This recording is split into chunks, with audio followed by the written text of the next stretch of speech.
Hello everyone, today I'm going to show you how to craft a rope in Hytale.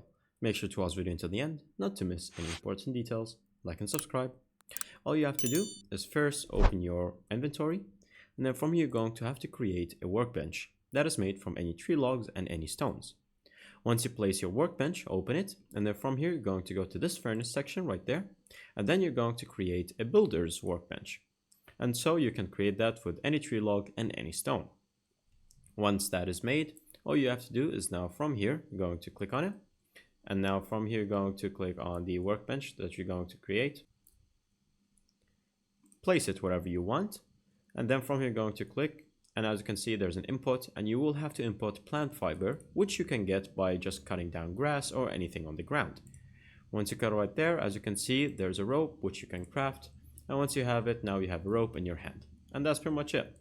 Thank you guys for watching. See you next time. Bye-bye.